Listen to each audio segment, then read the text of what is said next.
Bonjour à toutes et à tous, bienvenue au podcast La Sueur, salut Big Rusty, on va parler de Paulo Costa Borrachinha, enfin de retour après je crois 550 jours d'absence. Et Paulo Costa, vous le connaissez, toujours aussi loquace quand il s'agit de Khamzat Chimaev. Souvenez-vous, le combat devait avoir lieu en octobre dernier, et donc Paulo Costa, avec la mauvaise foi qu'il caractérise, a sorti le lance-flamme pour s'occuper de Khamzat. On va voir tout ça avec Big Rusty, c'est parti, générique. Soit.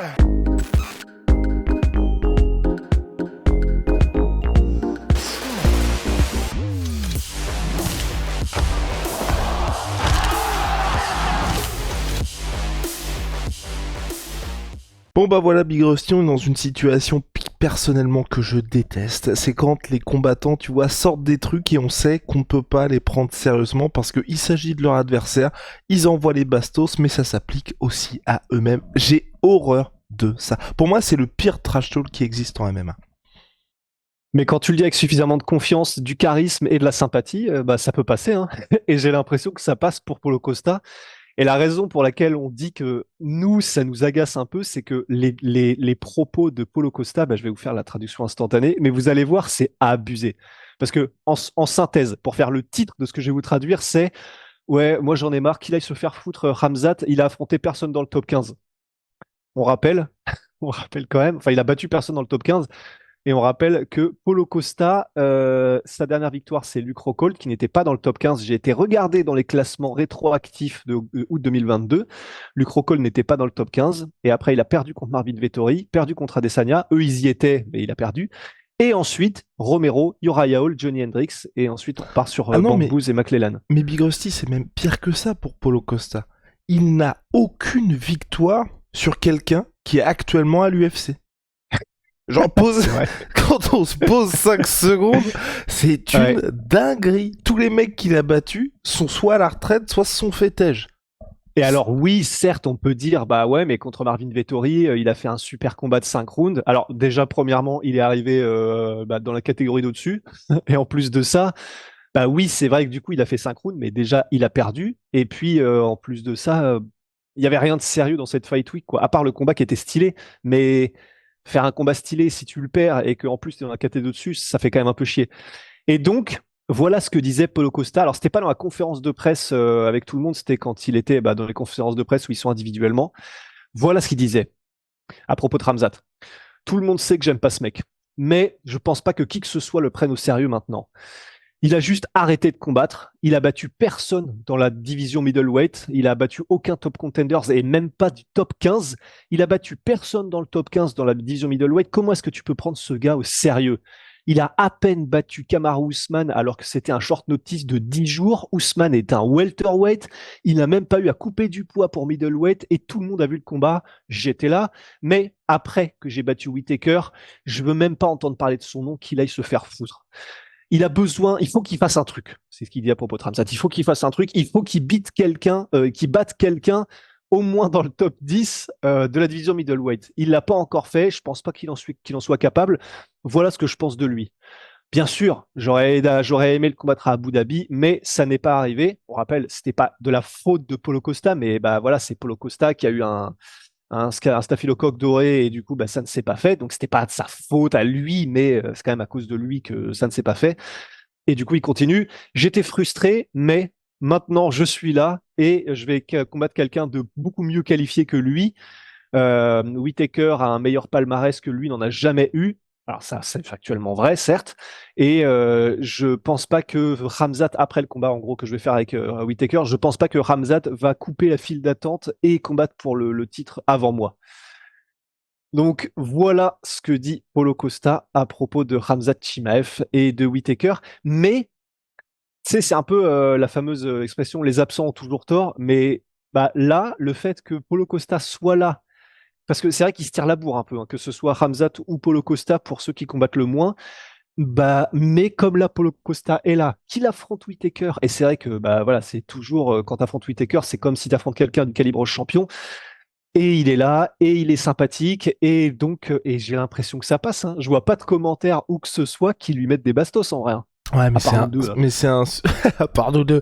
Non, mais c'est insupportable. Moi, ça fait partie des choses. De toute façon, on verra ce qui va se passer après le combat. Mais déjà, Paulo Costa, j'aimerais bien qu'il combatte plus souvent. Et Le seul truc où je suis d'accord un peu avec lui, c'est la petite bastos à l'encontre de Ramzat, parce que Ramzat, moi, là où il m'a saoulé, c'est le mec fait une story où il met 300 qui est écrit dessus, donc tout le monde se dit, bah, Ouais. peut-être qu'on bat à l'UFC 300. Il y a la rumeur, Ramzat à l'UFC 300. En fait, non, les gars, je peux pas parce qu'il y a Ramadan. Bah, Ouais, ne nous dis pas que j'avoue. tu peux combattre à l'UFC 300, parce qu'en gros, l'UFC 300, c'est le 13 avril, c'est quelques jours après la Ouais. fin du Ramadan. Ramzat le faisant, ça va être un petit peu compliqué pour lui. Et d'autant plus que je suis pas spécialiste du Ramadan, mais Belal Mohamed, lui, il est ultra chaud. Enfin, je crois, d'après ce que j'ai compris, vous me corrigerez en commentaire, les gars, mais donc en fait, soit Belal Mohamed, enfin, il fait le Ramadan, mais il a décidé quand même de prendre cette Je crois que opportunité. c'est ça pour Belal Mohamed, ouais. Ok, parce que c'est là où vous allez nous aider, les gars, mais parce que il me semble aussi que dans certains cas de figure, tu peux repousser ton Ramadan ou le décaler quand il y a un truc comme ça qui est aussi important pour toi, ta vie, ta carrière, etc., une opportunité. Alors, il faudra qu'on me corrige Si, là-dessus, mais je crois, peut-être, hein. ouais, peut-être, bah, je suis pas plus éclairé avec toi sur la question, mais c'est vrai que je me souviens, il y avait une Coupe d'Afrique des Nations où ça tombait au même moment, je crois, soit Coupe d'Afrique des Nations ou grosse compétition type Ligue des Champions, il y avait certains joueurs de football, justement, qui avaient reçu, enfin, qui avaient pu soit décaler ou soit ne pas le Ouais. faire pour être bah, au maximum lors de la compète. Mais bref, donc les gars, n'hésitez pas en commentaire à nous éclairer sur le sujet. Tout ça pour dire que Paulo Costa, on est dans la...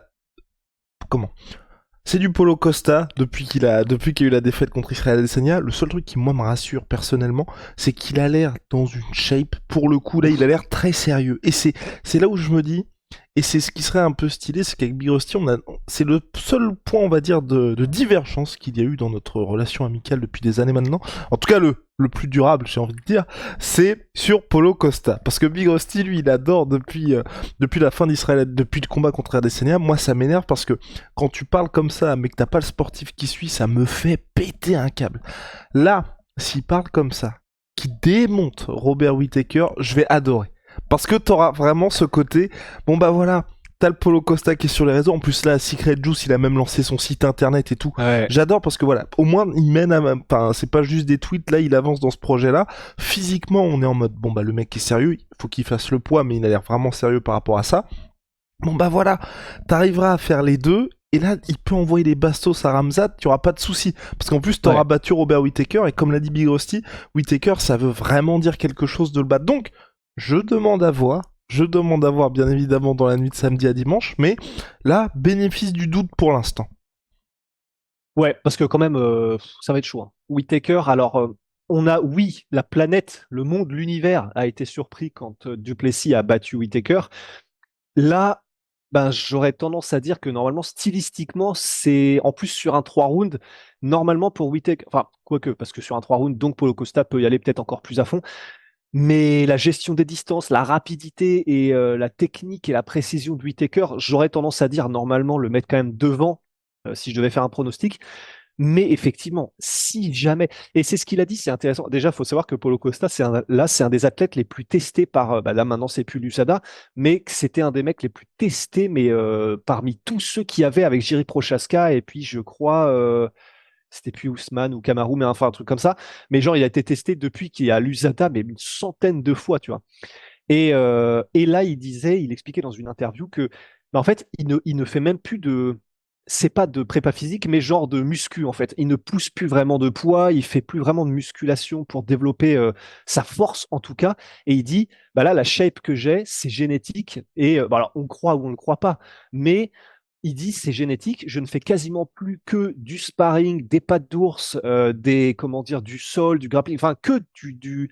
Il dit je ne fais progresser que ma connaissance des arts martiaux et des sports de combat et rien qu'en faisant ça, si on le croit, il a une shape. Allez voir du coup, bah, on a mis les photos sur la sueur, sur l'Insta et les réseaux sociaux et tout. Il a peut-être le meilleur physique avec Romero qu'on ait jamais vu à l'UFC, tu vois. Enfin, Francis Ngannou. Enfin voilà, il est dans cette ligue-là effectivement. Et on sait quand même, donc en parlant de Yoel Romero, qui avait battu Paulo Costa. Alors oui, le combat était serré, mais il avait quand même battu Yoel Romero dans un combat où il a forcé Yoel Romero à combattre. Et on sait quand tu forces Yoel Romero à combattre, ça veut dire que tu crées des ouvertures, ça veut dire que tu prends des risques. Et il a quand même battu Romero, qui normalement, quand tu prends des risques, il t'éclate en un round. Donc, et puis on a vu ce qu'il a fait à Vettori alors qu'il était hors shape, qu'il avait raté le poids. Il a quand même fait 5 rounds et il lui a renvoyé chacune de ses pralines. Donc, même si stylistiquement, là, c'est chaud quand même théoriquement pour Whittaker, il a quand même ses chances, Paulo Costa. Même si, comme on l'a dit, il a battu personne qui est à l'UFC depuis des années. Donc, moi, je le kiffe pour ses réseaux sociaux parce que il a un humour que j'aime bien, parce que c'est un troll et parce que maintenant, je le prends presque autant comme un troll d'internet qu'un combattant. En tout cas, sur les réseaux sociaux, sur ce qu'il propose. Mais, mais donc, comme tu dis, tout ça résumé, en tout cas, là où je veux en venir, c'est il y a tout pour que, effectivement, s'il gagne, il réexplose. Et ça me ferait chier pour Robert Whittaker, parce que c'est un de mes fighters favoris aussi, mais pour un potentiel combat contre Khamzat, parce qu'il a beau dire je le prendrai pas, si là l'UFC propose Costa versus Khamzat pour un title eliminator, un truc comme ça, bah il dira oui Costa, parce que ça lui permet de faire d'une pierre deux coups. Et ce sera un combat énormissime dans ces cas-là. Gigantesque. Bref, Ouais. affaire à suivre, Big Rusty. Ciao mon Sweet Pea, mon Sweet Putain. En 30% minimum sur tout My Sweet Pea avec le code la sueur les gars. Et puis on a aussi Holy Moly Big Rusty, j'espère qu'il a Ah quand même oui, son Holy Moly. Révolution attends, je dans vais les chercher. boissons énergisantes, on ne le rappellera jamais assez. Donc les gars, Holy ce sont des boissons énergisantes en poudre, made in Allemagne, ils font des boissons énergisantes, des boissons de réhydratation et des thés glacés. Big Rusty est en train de tout vous montrer, c'est le packaging d'Holy. Avec le code LASSEUR5 pour votre première commande, vous avez moins 5 euros. Et si vous avez déjà commandé chez eux, code LASSEUR10, vous avez moins 10%. On se retrouve très vite. See ya.